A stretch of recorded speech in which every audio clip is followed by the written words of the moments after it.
은희경 단편소설 제목 특별하고도 위대한 연인입니다. 작품 배경 설명입니다. 은희경 작가의 소설은 사랑이라는 감정이 지닌 허위와 그 이면에 숨겨진 지극히 현실적인 속물근성을 예리하게 포착하기로 정평이 나 있습니다.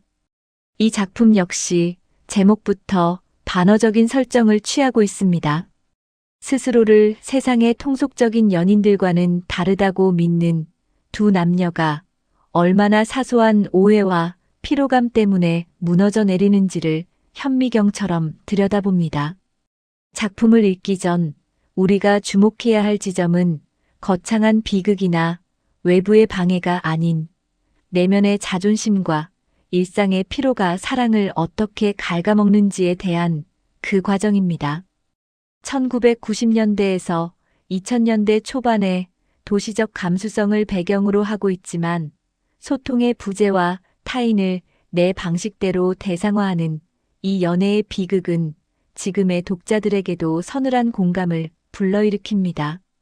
낭만적 사랑이라는 환상이 깨지는 순간을 냉소적이면서도 유머러스하게 그려낸 작가의 문체에 집중해 보시길 바랍니다.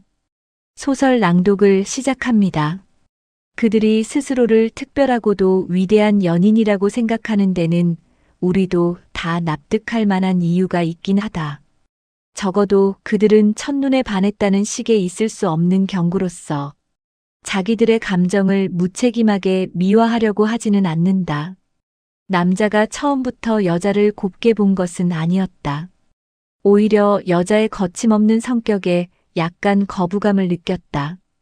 끊임없이 새로운 화제를 찾아내서 여러 직장에서 모인 서먹서먹한 사람들을 자연스럽게 가까워지도록 만드는 여자의 노련한 사회생활의 매너에 얼마쯤 기가 질리기도 했다. 그러나 얼마 안 가 그것이 이해관계와는 상관없는 여자의 다감한 성격과 타인에 대한 성실함이라는 것을 간파하게 되자 남자는 여자의 매력을 인정할 마음이 들었다. 여자가 자기보다 3살이나 위라는 믿을 수 없는 산술적 사실 앞에 남자는 솔직히 놀라고 있었다. 남자는 그토록 사고가 탄력으로 가득 차 있는 여자를 본 적이 없었으며 바로 그 탄력을 가지고 자기의 나이로부터 튕겨져 나와버리는 그녀의 발랄함에 감탄하고야 말았다.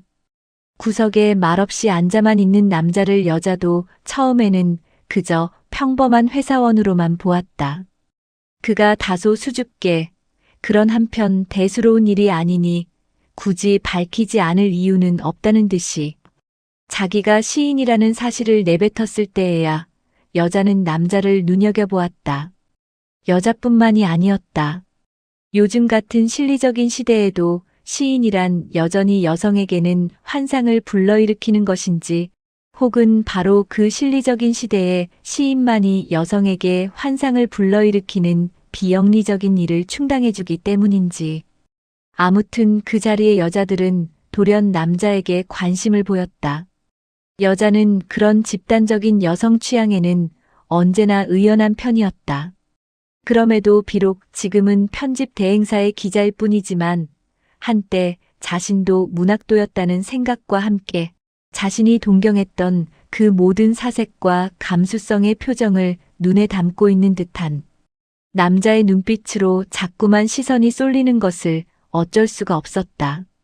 하지만 이 정도라면 일정 기간 괜찮은 관계를 유지할 만큼의 친밀감에 대한 타진일 뿐 위대한 연인의 예감이라고까지 말할 수는 없다.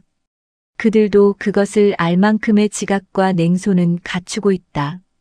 그러므로 그들이 자기들의 관계에 서슴없이 위대성을 부여한 데는 좀 더 결정적인 근거가 있다.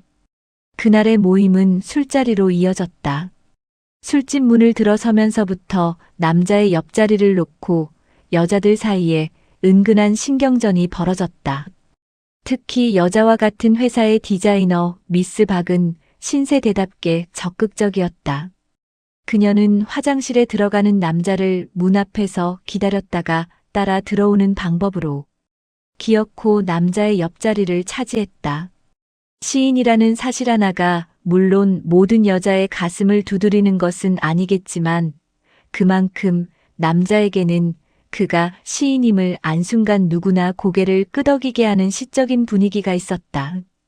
미스박은 남자의 술잔을 독점하여 번번이 남자가 완전히 비우기도 전에 술을 따르면서 노골적으로 관심을 끌려고 했다.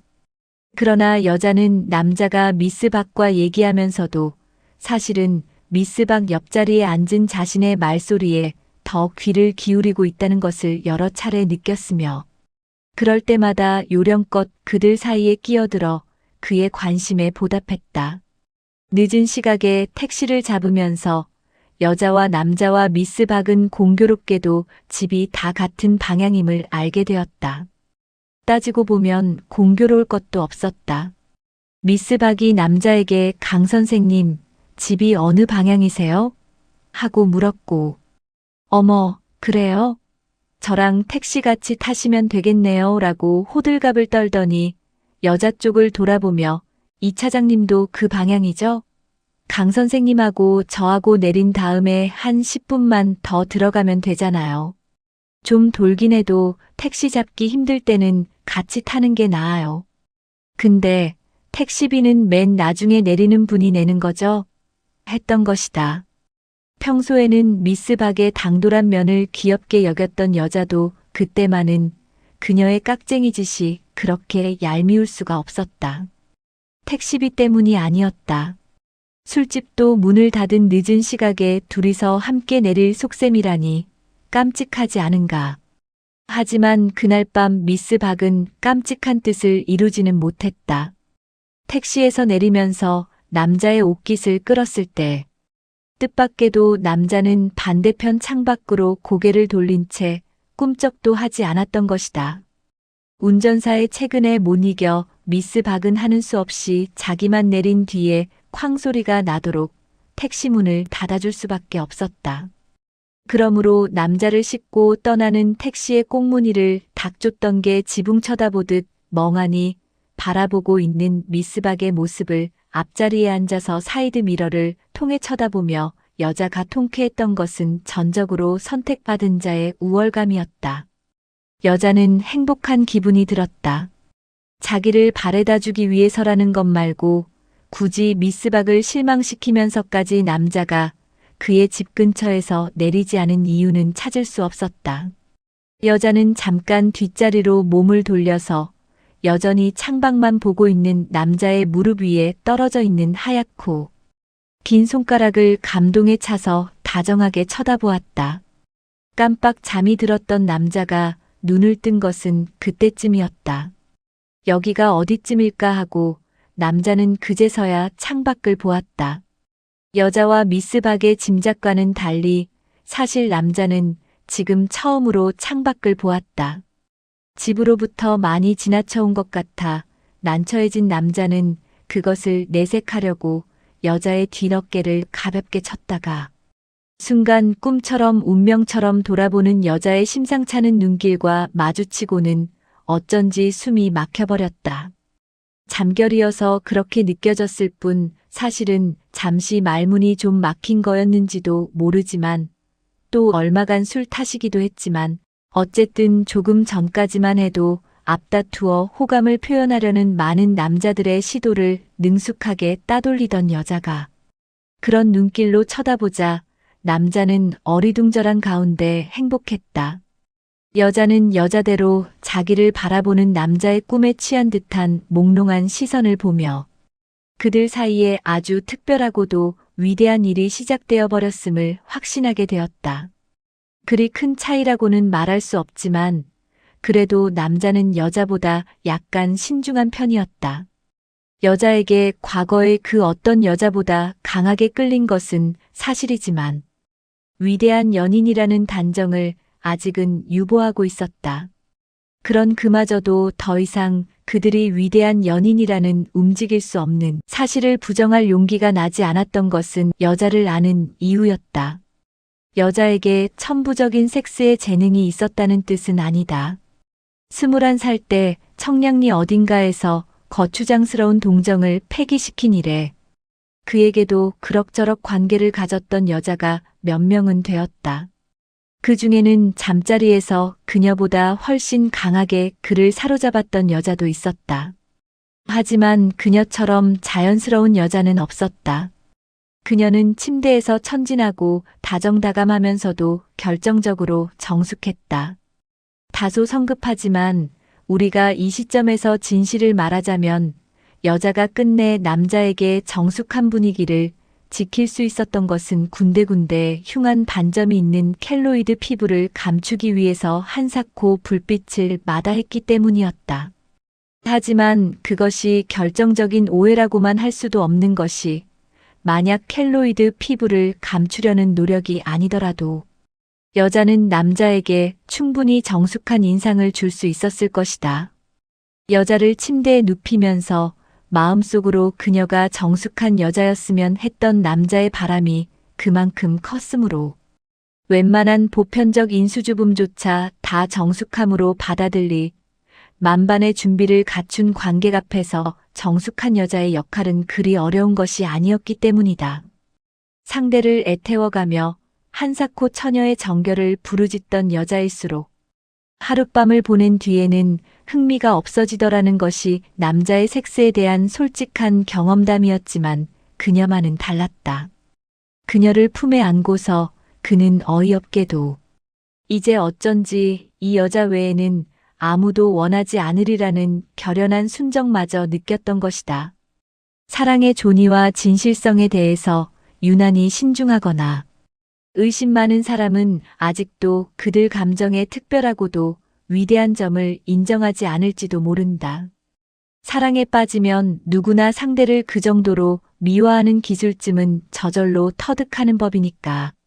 사실 연인들은 사랑이라는 최면과 자기 암시를 기회가 닿을 때마다 자주 실험해보며 그러는 가운데 그 효과를 극대화하는 몇 가지 방법을 알게 된다. 몇몇 그 방면에 뛰어난 사람들은 마치 전문의가 일회용품이자 소모품인 처녀의 피막을 바느질로 재생해내듯 자신의 지나간 모든 사랑을 봉합함으로써 감정의 순결을 새 것처럼 수선하여 바치는 기교까지 익히게 된다. 그렇게 되면 나는 사랑에 빠졌어라는 자기 암시와 저 사람은 특별한 사람이야라는 최면에다가 이것이야말로 나의 진짜 첫사랑이야 하는 망상의 세 가지 구색이 다 갖춰지는 셈이다. 허나 다행히 우리의 주인공은 그처럼 어리석은 사람들은 아니었다. 게다가 여자의 나이는 32이고 남자의 나이는 29이었다. 앞서 말한 기교를 몇 차례 써먹어 봤을 것이고 단순히 사랑에 빠진 감정을 느끼기 위해 새로 체면과 암시를 시도한다는 게 얼마나 귀찮고도 소모적인 일인지를 알만한 나이인 것이다. 따라서 그들이 늦은 나이에 별다른 노력 없이 저절로 불붙은 열정에 대해 신기해하고 결국 그 절대성을 거역할 수 없었던 것은 당연한 일이었다. 그들은 스스로를 특별하고도 위대한 연인이라고 결론 내릴 수밖에 없었다. 그런데 그들 위대한 연인은 헤어졌다. 왜 헤어졌냐고? 그야 그들의 사랑에서 더 이상 위대함을 유지할 수 없었기 때문이다. 그날 그들이 피곤을 무릅쓰고 만날 약속을 한 것은 스스로에게 사랑의 엄연한 존재를 과시하기 위해서였다. 누구나 피곤할 때는 그 피곤의 이유와는 아무 관련이 없는 눈앞의 대상까지도 피곤한 존재로 여기게 되는 법이다. 만나자마자 씻은 듯 피곤이 사라지기는커녕 상대방을 짜증스럽게 바라본 것은 너무나 당연한 일이었다. 그러나 그들은 그 사실을 용납할 수 없었다. 위대한 사랑에 빠졌다고 생각해왔던 그들은 한순간이라도 상대의 존재가 피곤하게 느껴진다는 데에 모욕을 느꼈으며 피곤의 여지가 끼어들 수 있다면 그렇다면 혹 그들의 사랑은 다음 기회에 다시 올 수도 있는 평범한 사랑 중에 하나가 아니었나 하는 의심이 들었다. 그 의심은 과민함으로 그렇다. 지나친 과민함의 미로 속으로 그들을 질질 끌고 다녔다. 미로를 빠져나왔을 때 그들은 자기들이 도달한 곳이 작별의 지점이라는 데에 어리둥절했지만 그러나 이미 돌이킬 수 없는 일이었다. 하는 수 없이 헤어져 돌아가며 그들은 각자 위대한 사랑의 장렬한 파국을 애도하면서 울었다. 이 특별하고도 위대한 연인의 눈물은 한번 면밀히 돌이켜볼 필요가 있다. 삶의 진실에 조금이라도 가까이 가보려는 의지나 혹은 시간이 충분한 사람이라면 누구나 기억 파일에서 그들이 만나는 장면을 불러오기 한 뒤 되살리기 화면을 보고 싶어 하리라 생각한다. 파일 이름 러버. 덧붙이는 말, 특별하고도 위대한 연인. 암호는 말없음표. 남자는 이 카페가 마음에 들지 않는다. 너무 환하고 개방적이어서 구석에 푹 파묻히길 좋아하고 누구의 시선도 의식하지 않은 채 여자를 바라보길 좋아하는 그의 고전적 취향과는 영 맞지가 않았다. 그나마 구석자리를 찾아서 앉긴 하는데도 그곳은 그곳대로 어김없이 스피커가 붙어 있다. 신경이 예민하고 목소리마저 작은 그로서는 이 카페에서 그녀와 얘기를 나누기 위해서는 몇 번인가의 되물음에 답하느라 평소보다 두어 배의 기력을 쏟아야만 했다. 그러나 여자의 회사에서 가까운 곳이고 또 그녀가 이 카페에 남자의 귀에는 탁성으로 느려빼는 질펀함이 느끼하기만 한 재즈 음악에 열광하기 때문에 번번이 이곳을 약속 장소로 정하곤 하는 것이다. 남자가 카페 문을 열자 언제나처럼 빌리 할러데이의 목소리가 천장에서 느리게 돌아가는 실링팬 위로 끈적하게 감기고 있었으며 언제나처럼 아직 그녀는 오지 않은 채였다. 여자는 늘 늦었다. 1시간이나 늦은 적도 있지만 그는 기다려 주었다. 약속을 하면 그 약속을 실현시키는 외에 다른 선택이나 돌발 사태에 대해서는 전혀 상상력을 가질 수 없는 것이 그가 택한 나름대로의 편리한 삶의 방법이었다. 그것은 때로는 직장 상사가 그의 업무 처리 방식을 얘기할 때 들먹이곤 하는 고지식함으로 그리고 때로는 그에게 호감을 가진 사람들이 칭송하는 순수함으로 표출되었다. 어쨌든 그런 성격 탓에 남자는 약속 시간이 지나버린 것과 관계없이 여자가 나타날 때까지 기다려주었던 것이며 1시간쯤 후에 도착하여 아직도 자기를 기다리고 있는 남자를 본 그녀의 감동적인 표정에 의해 대체로 보상을 받았던 것이다. 그때마다 여자는 당장 무릎이라도 꿇을 듯한 기세로 다시는 그를 기다리게 하지 않겠노라고 애절하게 맹세하였으며 한두 번 그 약속을 지키기는 했다. 그러나 그런 뒤에는 의례 더욱 시간을 안 지켰다. 그럼에도 남자는 늦게 온 그녀의 수다스럽게 사과를 늘어놓고 나는 애교스러운 표정이 싫지가 않았고 또 약속 시간에 좀 늦는다는 것이 사랑의 본질과는 아무런 상관없는 형식이라고 여겼기 때문에 언제나 그 사과를 받아들였다.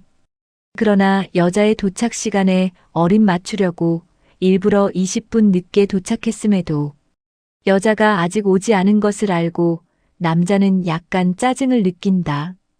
그는 오늘 피곤하다.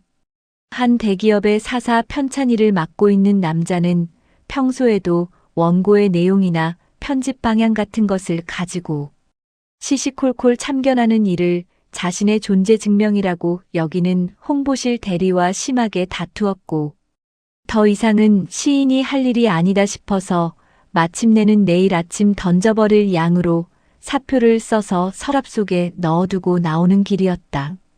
등단하던 해에 남자는 비록 생활의 남루함을 견뎌야 할지라도 본격적인 문학의 길을 걷고야 말겠다는 의지를 품었다. 그러고는 일상의 구속이 시인이 마땅히 누려야 할 자유로운 정신의 속박으로 이어지지는 않을까? 두려워한 나머지 다니던 출판사를 그만두었다. 원고 대필이나 번역일로 그럭저럭 생계를 해결하면서 시집을 준비해 오던 남자는 그러나 생활고에 쫓기다 보니 오히려 시도 잘 써지지 않는다는 당연한 사실을 3년에 걸쳐 깨닫고는 작년 말에 대기업의 사사 편찬직에 다시 취직을 했다. 시인의 권리이기도 한 자유로움을 완전히 포기할 수는 없었기에 남자는 출퇴근 시간의 자율성을 요구하는 대신 계약직의 불평등한 임금 체계를 받아들였다. 하지만 계약이란 수요 공급의 원리에 의해 결코 남과 평등할 수 없다는 엄연한 현실을 간파하기를 거부했던 남자는 계약직의 권리를 주장하느라 자주 그 직장의 하부 조직과 마찰을 빚었다.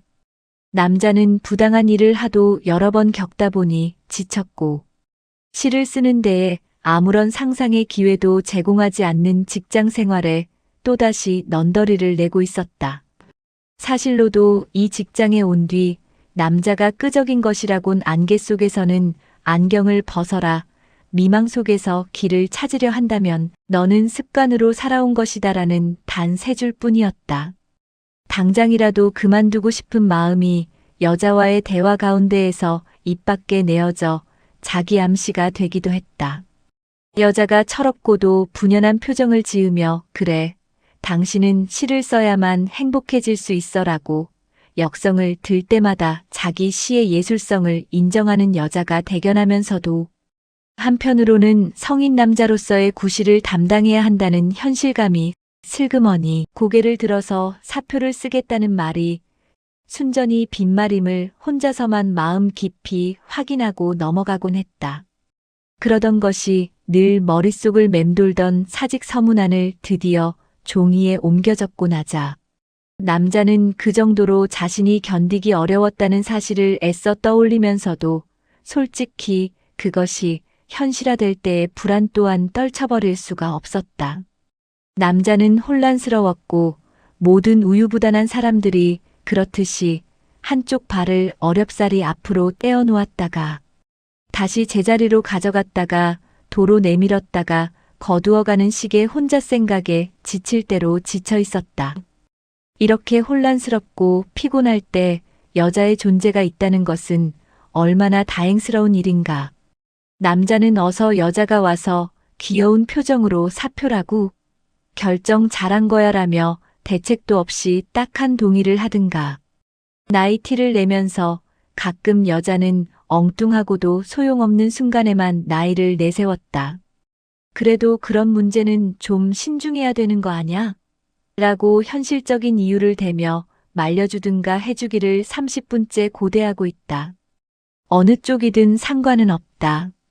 자기가 사표를 쓰고 나서 홀가분함보다는 피곤을 더 많이 느끼는 것을 깨달을 만큼은 통찰력이 있었고 실컷 술을 마시고 욕설, 한숨 등을 동원하여 약간의 갈등과 괴로움을 배출한 뒤 다음날 자괴감을 느끼며 사표를 구겨버리는 것이 수순으로 예정돼 있음을 짐작할 만큼은 현명했기 때문이다.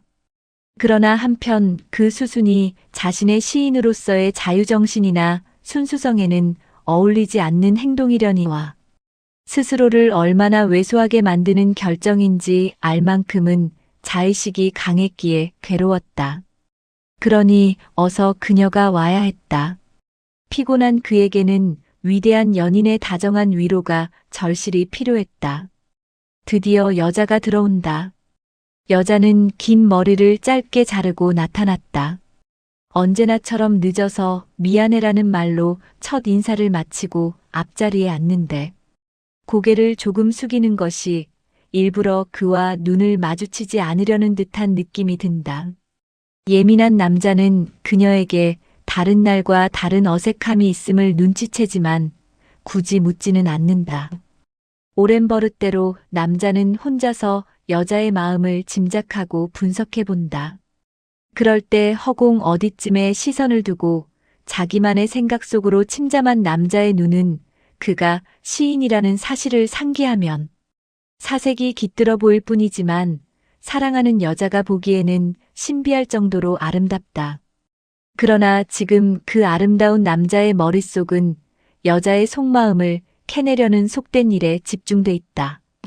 그는 며칠 전 여자가 머리를 자르겠다고 했을 때 지금 이대로의 긴 머리가 좋다고 몇 번이나 간주했음에도 여자가 기어코 머리를 자르고 나타난 것이 그녀에 대한 자기의 영향력의 한계를 보여주는 것이 아닌가 하여 마뜩찮기도 하려니와 머리를 자른 여자의 얼굴 인상이 지난번 만났을 때까지 몸과 마음이 완전히 자기의 것이었던 그 여자라고 하기에는 어딘지 낯설어서 불만스럽다.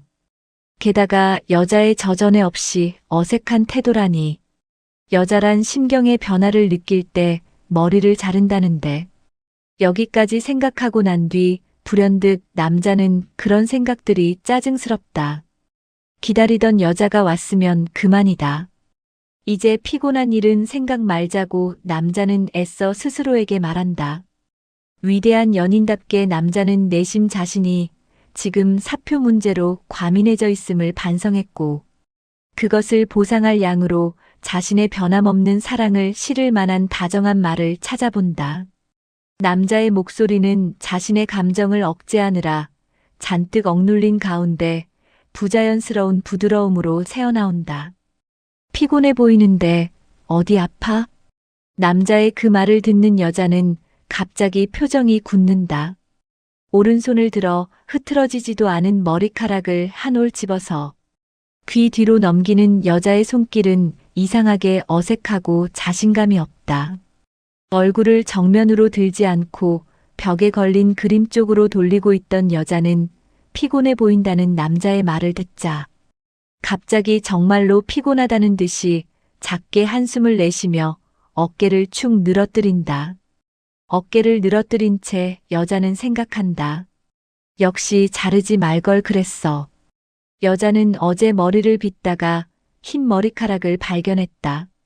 놀라서 거울에 얼굴을 바짝 붙이고 머리카락 속을 여기저기 뒤집어 보던 여자는 대여섯 개가 넘는 흰 머리카락의 번식을 확인했고 나중에는 자신의 손에 들린 빨간 플라스틱 브러쉬의 빗살 속에도 길다란 흰 머리카락 두어 가닥이 또아리를 틀고 있는 것을 보았다.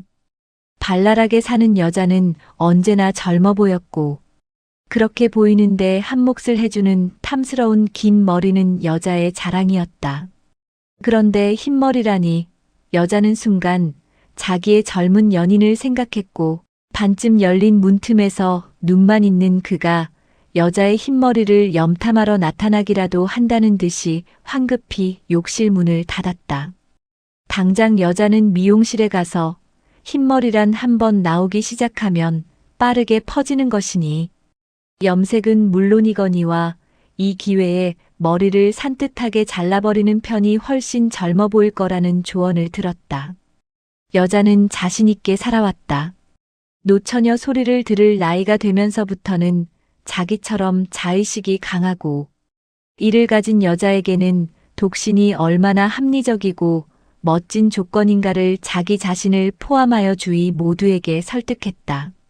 또 30이 넘으면서는 자기의 의지대로 살아갈 배짱도 경제력도 없던 20대에 비해 30대가 얼마나 우월하고 아름다운 시절인지를 역시 자신과 주위 사람들에게 설파하기 시작했으며 그 노력은 모름지기 여자에게 있어 시집 잘 가는 것 이상의 행복은 없다는 철칙의 융통성을 전혀 보이지 않는 어머니에게만 빼고 거의 성공적으로 보였다.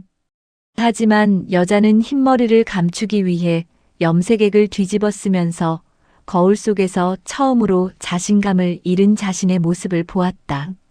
아직은 20대 후반으로 보인다는 미용사의 호들갑에 따라 웃다가 그녀는 문득 눈가의 주름이 파상형으로 잡힌 채 웃고 있는 자기의 얼굴이 젊다가 아니라 젊어 보인다고 표현되고 있음을 실감했다. 자기가 젊게 보였던 것은 실제 육체가 젊어서가 아니고 젊게 보이는데 자신감을 가졌던 스스로의 분위기 덕분이었다는 것을 한순간 깨달았던 것이다. 슬프게도 그것이 여자를 더욱 자신없게 만들었다. 여자는 며칠 전 편집회에 떼냈던 아름다움의 절정, 30대라는 자신의 자신만만한 기획안을 떠올리고 쓰게 웃었다. 미용실을 나오면서 여자는 애써 마음을 가볍게 먹었다. 우리는 위대한 연인이므로 그가 나라는 본질과 아무 관련 없는 나이 따위에 영향받을 리 없어. 오히려 그럼에도 불구하고 내가 얼마나 사랑스러운 연인인가를 확인시켜줌으로써 우울한 기분을 위로해 줄 거야. 이렇게 여자 또한 남자에게 위로를 받고 싶었다. 그런데 남자는 자기의 얼굴을 보자마자 피곤해 보인다고 말한다. 남자는 여자를 늘 청량제 같다고 말했었다. 하지만 이제는 여자의 시든 피부 속에 번져 있는 기미 자국이나 수치 성긴 머릿속을 보지 못하던 눈먼 감동 시대는 지나가 버린 모양이다. 지금 여자에게는 그것이 자기에 대한 감정의 강렬함이 시들었다는 뜻으로 여겨진다. 여자는 결혼한 친구들을 만나는 자리에서 가사노동에 대한 푸념을 자주 듣곤 했다. 그 푸념은 을의 남편에 대한 원성으로 이어지게 마련이었다. 친구들에 따르면 이 세상 남편들은 하나같이 가사노동에는 동참할 의사가 없었다. 한 친구는 그것을 여성에 대한 남성의 오래된 억압이며 착취라고 해석했다. 다른 한 친구는 단지 남편이라는 한 인간의 게으름과 이기심 때문일 뿐이라고 한 단계 진보된 의견을 말했다. 그러나 어느 자리에나 특별히 여성스러운 여자는 있기 마련이라 한 친구는 그것을 사랑이 식었기 때문이라고 진단하면서 결혼하면 남자는 영원히 자기 곁을 떠나지 않으리라는 그 한 가지 이유만으로 자기 아내를 소중히 할 줄을 몰라 하고 불행해했다. 여자는 갑자기 그 생각이 났다. 이제 나를 소유했다고 여기기 때문에 저희는 나를 소중히 하지 않는 거야. 그러길래 내 주름살 따위가 눈에 띄기 시작한 거라고. 여자는 남자의 피곤한 얼굴에 대고 까다로운 표정으로 맞선다. 차 뭘로 할래? 이 카페의 젊은 주인 남자가 옆에 다가와 서자 남자가 묻는다. 내가 좋아하는 게 뭔지 아직도 몰라. 커피 마시지. 무슨 커피인데? 나한테 관심 있다면 그 정도는 알아야지. 남자는 여자의 난데없는 응석도 마땅찮거니와 무엇보다 주인 남자를 옆에 세워놓고 자기들끼리의 감정을 노출하는 일 따위는 경박하다고 생각하여 얼굴을 찡그린다. 여자가 재촉한다. 응, 말해봐. 내가 무슨 커피 좋아하는지. 피곤하게 그러지 마. 애들도 아니고 어울리지 않게. 여자의 표정이 대번 일그러지는 것을 보면서 남자는 그냥 커피와 녹차를 주문한다. 그렇게까지 말할 작정은 아니었는데. 담배에 불을 붙이며 남자는 오늘 같은 날은 차라리 만나지 말 걸 그랬다는 후회도 얼핏 들었지만 그보다는 오늘따라 유난히 까다롭게 구는 여자를 이해할 수가 없다는 쪽으로 생각이 기운다. 여자가 그렇게 유치한 감정의 증명을 요구하지만 않았어도 자기는 그런 심한 말을 뱉지 않았을 것이다. 지금까지 남자는 여자의 무엇이 자신을 그렇게 매혹시키는지 언제나 막연하게만 느꼈다. 자기들을 서로 끌리게 만드는 것은 막연하고 절대적인 그 무엇이라고 생각했다. 그래서 사랑은 설명할 수 없는 거라고 말해왔다. 한데 지금 남자는 문득 자기가 여자를 사랑하는지 이유를 알 것 같다. 눈치 빠르고 다정하기 때문이었다는 생각이 든다. 반면 남자의 피곤을 살피지 않고 까다롭게 구는 지금의 여자는 둔하고 이기적인 것이 도무제 조금 전까지 기다렸던 위대한 연인이라고 봐줄 수가 없다. 여자에게 위로를 기대하다니 한심하게도 남자는 자조적인 기분이 된다. 상대가 이기적이라고 느끼는 것은 여자도 마찬가지였다. 남자가 말이 없는 편이긴 했다. 언제나 조잘대며 분위기를 끌어올리는 것은 자신이었다. 그렇다고 그가 흥미없어 하거나 무반응이었는가. 천만에. 남자는 아무 말도 하지 않고 그녀를 깊이 바라보는 것만으로도 그 화제에 대한 호감과 그 화제를 이끌어가는 화자에 대한 감탄을 표할 줄 알았다. 여자로서는 자기로 하여금 계속 1인극의 주인공이 될 수 있게 해주면서 그 극의 흥행을 보장받는다는 점에서 남자의 그 방법이 늘 마음에 들었다. 하지만 지금 그는 며칠 전 여자가 취재차 만났던 50이 넘었는데도 여전히 우아하고 아름다운 여배우의 이야기를 열심히 늘어놓는데도 거의 듣는 것 같지 않았다. 그렇게 나이가 들어도 남자들한테 여전히 인기래. 나도 그렇게 될까 하는 질문을 통해 넌지시 자신의 미모를 칭송할 기회를 제공했음에도 전혀 반응이 없기는 마찬가지였다. 이럴 수는 없어. 여자는 입술을 깨문다. 그녀에게는 자기를 향한 사랑을 절대로 놓치지 않는 본능이 있었다. 자기 앞에 있는 사람의 호감을 얻어내지 못하는 일이란 여자에게는 치명적으로 자존심 상하는 일이었다. 어떤 경우라도 여자는 남에게 나쁜 이미지를 심어주기는 싫었다. 더구나 상대는 다른 사람도 아닌 위대한 연인 아니던가. 그녀는 피곤하게 이러지 마 하는 말에 상처 입었음에도 불구하고 그녀다운 참을성과 기지를 동원하여 분위기를 바꿔보려고 애쓰는데 남자는 자기 생각에만 골몰한 채 여자의 말에 귀를 기울이지 않는 것이다. 여자는 혹시 자기들의 위대한 사랑이 순전히 자기 혼자만의 지혜와 노력으로 지탱되어 온 것은 아닌가 하고 생각하게 된다. 서운하다기보다 억울한 기분이다. 그럼 나 혼자의 일방적인 감정이었나? 남자의 얼굴을 유심히 본다. 당장이라도 이 피곤한 자리를 모면하고 싶다는 표정이다. 나는 위대한 연인의 분위기를 되찾으려고 이렇듯 애를 쓰는 반면 그는 소파 깊숙이 몸을 묻은 채 시들한 눈길을 내 등 뒤의 벽 그림에 던질 뿐이다. 대체 무엇 때문에 나 혼자서 저 이기적인 사람의 환심을 사려고 안달을 해야 하는 걸까? 아이들이 모조리 졸고 있는 한여름 오후 수업 시간에 관성의 법칙을 설명하고 있는 물리교사처럼 뻥튀기를 먹으며 잡담만 하고 있는 관객을 향해 격정의 대사를 외고 있는 연극 배우처럼 여자는 한꺼번에 피로를 느낀다. 공들인 머리 손질이 흩어지거나 말거나 여자는 신경질적으로 머리카락 밑에 10손가락을 집어넣어 집게발이라도 되는 듯이 마구 헤집어댄다. 그 모습을 남자가 똑바로 쳐다본다. 녹차 어느 분이십니까? 쟁반을 든 주인 남자가 다가와 묻자 자기 쪽 탁자 위를 손가락으로 톡톡 두드리는 남자의 그 손을 여자가 본다. 시인답게 사색적으로 보이던 그 흰 손가락이 선병질적인 동작으로 찻잔을 끌어당기는 것도 본다.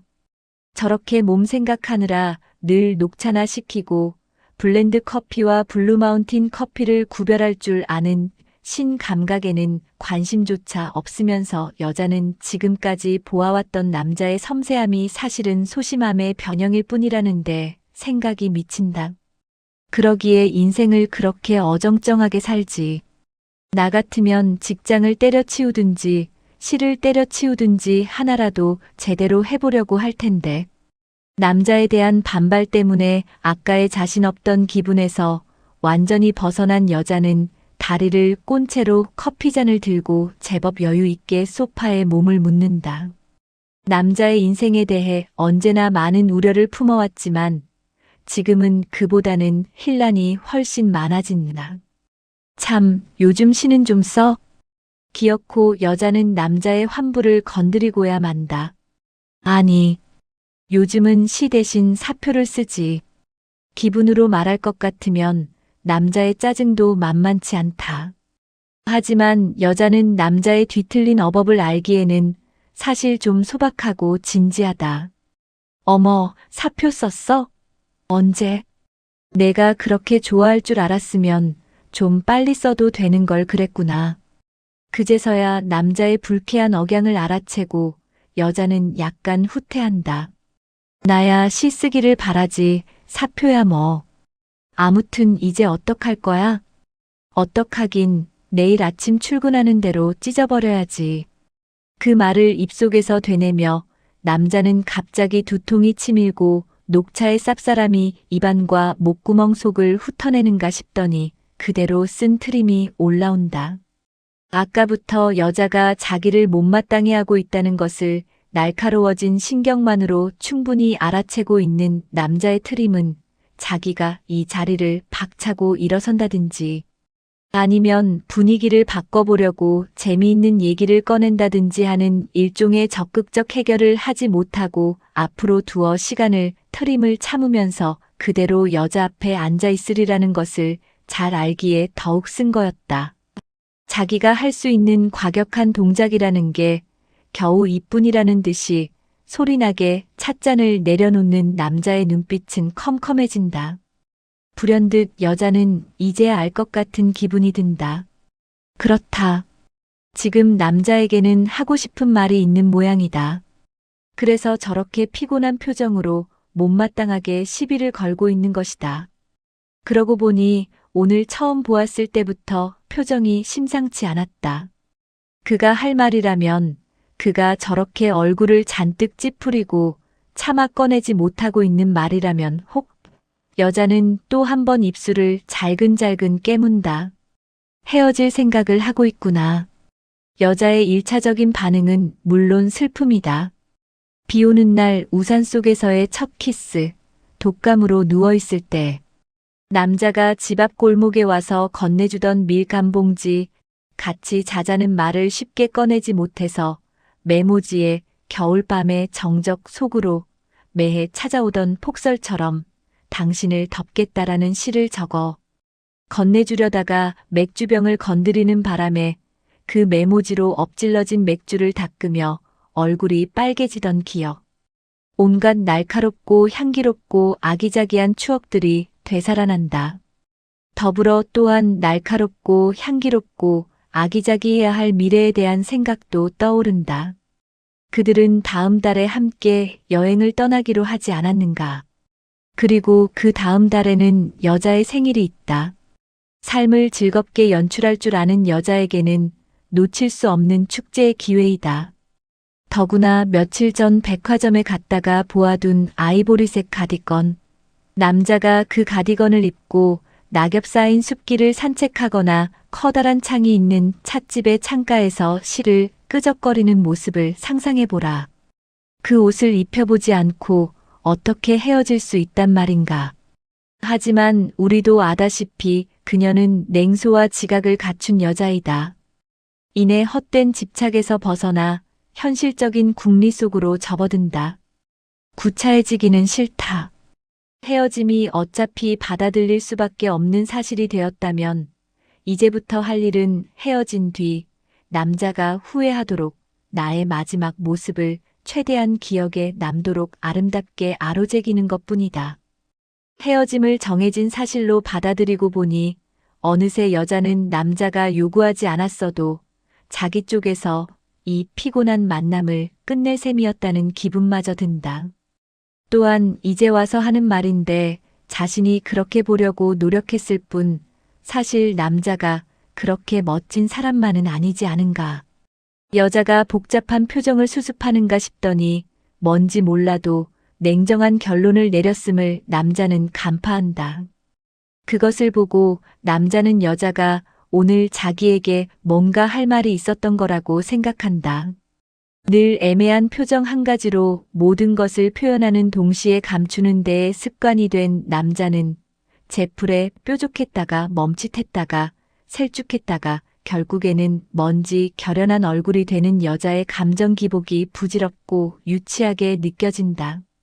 차이란 것은 에너지의 발생이라고 했지만 바로 그 차이 때문에 여자를 좋아하게 됐다고는 해도 남자는 이제 여자의 다감함이 실은 심한 감정 기복이었고 발랄함의 정체가 사실은 경솔함이었다고 차이의 이면을 보고 있다. 다르다는 것이 강한 호감이 되지만 상대의 마음에 들려고 하는 긴장을 잃은 다음부터는 바로 그 다르다는 것 때문에 피곤을 느끼지. 그동안 저 유치함을 어떻게 견뎌냈는지 스스로의 참을성이 기특할 정도이다. 그러기에 사랑의 절대성이란 사실상 절대적인 동질성에 대한 소망이라는 거야. 남자는 이제 위대한 연인에서 유치한 여자로 전락한 여자와의 수준차를 일부러 강조하기라도 하듯 머릿속에서 계속 유식한 티를 내며 에피그램을 찾아낸다.